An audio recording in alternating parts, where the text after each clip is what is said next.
नाशिकमध्ये अपघातामध्ये जखमी झालेल्या दिलीप काळेंचा मृत्यू झालाय। 20 जुलैला त्र्यंबकेश्वर मार्गावर दुचाकीला धडक दिली होती। अपघातामध्ये दिलीप काळेंच्या डोक्याला गंभीर दुखापत झालेली होती आणि अपघातामध्ये दिलीप काळेंच्या डोक्याला गंभीर दुखापत झाल्यानंतर त्यांच्यावर उपचार सध्या सुरू होते। मात्र आता अपघात खड्ड्यांमुळे झाल्याचा दिलीप काळेंच्या नातेवाईकांचा आरोप आहे आणि दिलीप काळेंचा आता मृत्यू झालाय। राष्ट्रवादीचे नेते उमेश पाटलांच्या विरोधात 5 कोटींचा मानहानीचा दावा ठोकण्यात आलाय।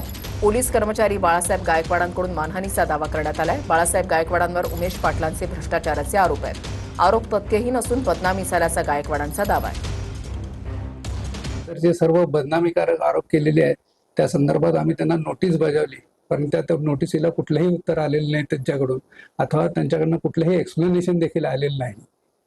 त्याच्यामुळे जी काही आमच्या आशयांची बदनामी झाली त्याच्या संदर्भात त्यांनी जाहीर माफी मागावी आणि त्यांचे as a token of compensation म्हणून आम्ही कोर्टामध्ये दावा दाखल केलेला आहे आणि तो दावा नुकताच रजिस्टर असून त्याचं काम प्रलंबित आहे।